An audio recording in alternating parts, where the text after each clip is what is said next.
यथार्थ Hindi education classes में आप सभी का स्वागत है। आज की क्लास में हम पढ़ेंगे हिंदी साहित्य के कुछ इम्पोर्टेंट प्रश्न जो कि Hindi TGT, PGT, net, GRF आदि की परीक्षा के लिए काफ़ी महत्वपूर्ण होंगे। तो चलिए स्टार्ट करते हैं वीडियो को। पहला प्रश्न है, पृथ्वी प्रदक्षिणा किसकी रचना है?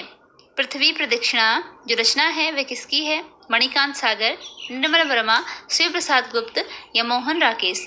राइट आंसर बताना है। राइट आंसर ऑप्शन सी है, शिव प्रसाद गुप्त।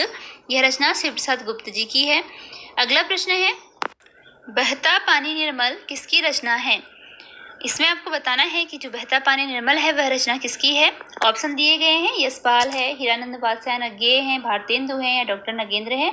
और बहता पानी निर्मल जो है यह एक यात्रा वृत्तांत की रचना है। कभी कभी इसमें जो होता है विधा भी पूछ ली जाती है कि किस विधा की ये रचना है। ठीक है, तो ये यात्रा वृत्तांत रचना है और इसके जो लेखक हैं वह हैं हीरानंद वात्स्यायन अज्ञेय। ऑप्शन 20 का राइट आंसर है। अगला प्रश्न है, मेरी लखनऊ यात्रा किसके द्वारा लिखी गई रचना है? अब आपको बताना है कि जो रचना मेरी लखनऊ यात्रा है वह इनमें से किसके द्वारा लिखी गई है। ऑप्शन है भारतेंदु हरिश्चंद्र, सत्यदेव परिव्राजक, कन्हैयालाल मिश्र या शिव प्रसाद गुप्त। तो इसके लिए राइट आंसर ऑप्शन ए है, भारतेंदु हरिश्चंद्र। मेरी लखनऊ यात्रा भारतेंदु हरिश्चंद्र द्वारा लिखी गई है और ये यात्रा वृत्तांत का ही जो है रचना है, एक यात्रा वृत्तांत है यह। ठीक है, आगे अगला प्रश्न देखते हैं। अगला प्रश्न है, किस जैन ग्रंथ में राजा भोज के चाचा मुंज के दोहों को सम्मिलित किया गया है? आपको बताना है कि जो आपको ग्रंथ दिए गए हैं ये जैन ग्रंथ हैं और इनमें से कौन सा ऐसा ग्रंथ है जिसमें कि जो मुंज इनके दोहों को सम्मिलित किया गया है। ठीक है, ऑप्शन है कुमार प्रतिबोध, पावड़ दोहा, प्रबंध चिंतामणि या फिर प्रबंध मंजरी। तो इसके लिए राइट आंसर ऑप्शन सी है, प्रबंध चिंतामणि। प्रबंध चिंतामणि में मुंज के दोहों को सम्मिलित किया गया है।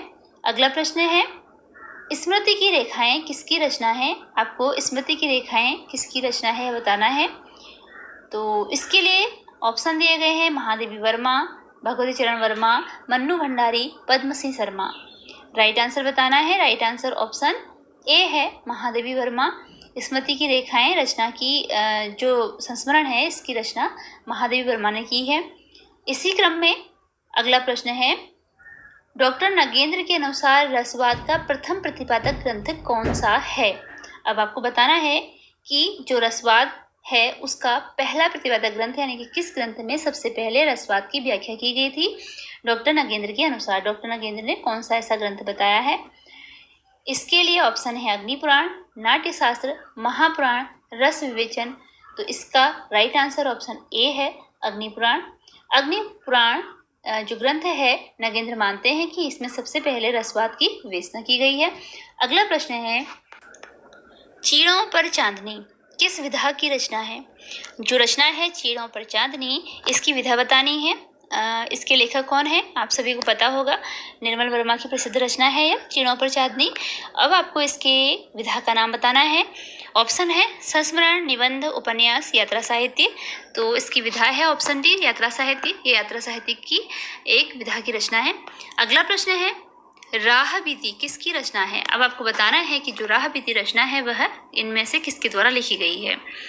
तो ऑप्शन है रांगे राघव, मोहन राकेश, यशपाल या अज्ञेय। राह बीती रचना के लिए राइट आंसर ऑप्शन सी है, यशपाल। राह बीती यशपाल की प्रसिद्ध रचना है। इसी क्रम में अगला प्रश्न है, मेरी जर्मन यात्रा किसका यात्रा वृत्तांत है? आपको बताना है कि जो रचना मेरी जर्मन यात्रा है वह यात्रा वृत्तांत किसका है। यात्रा वृत्तांत विधा की रचना है मेरी जर्मन यात्रा। राइट आंसर इसके लिए ऑप्शन ए है, सत्यदेव परिव्राजक। मेरी जर्मन यात्रा सत्यदेव परिव्राजक की प्रसिद्ध यात्रा वृत्तांत है। इसी के साथ अगला प्रश्न है, अप्रवासी की यात्राएं किसके द्वारा लिखा गया है? अप्रवासी की यात्राएं इस रचना के लेखक का नाम बताना है। ऑप्शन है मोहन राकेश, डॉक्टर नगेंद्र, रामधारी सिंह दिनकर, राहुल सांकृत्यायन। इसके लिए राइट आंसर ऑप्शन बी है, डॉक्टर नगेंद्र। अप्रवासी की यात्राएं डॉक्टर नगेंद्र की एक प्रसिद्ध रचना है। अगला प्रश्न है, मानव मूल्य और साहित्य की रचना किसने की?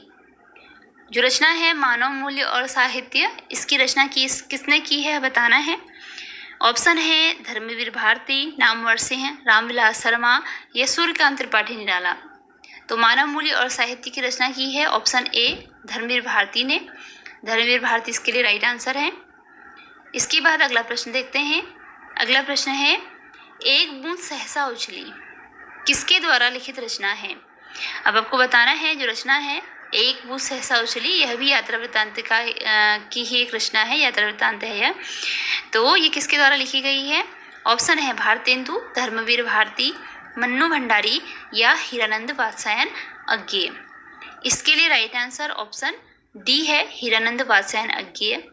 अगला प्रश्न है क्या भूलूं क्या याद करूं किस विधा की रचना है। अब आपको बताना है रचना क्या भूलूं क्या याद करूं, इसकी विधा क्या है। ये रचना है हरिवंश राय बच्चन की, ये उनकी एक आत्मकथा है। ठीक है, इसके लिए ऑप्शन डी राइट आंसर है। इन्होंने अपनी आत्मकथा 4 भागों में लिखी थी, तो उसमें से ही एक भाग है क्या भूलूं क्या याद करूं। अगला प्रश्न है मेरी असफलताएं किस विधा की रचना है। आपको बताना है जो रचना है मेरी असफलताएं वह किस विधा के अंतर्गत आती है। कहानी है, आत्मकथा है, उपन्यास है या फिर निबंध है। पहले तो मेरी असफलताएं विधा के लेखक का नाम हम जान लेते हैं।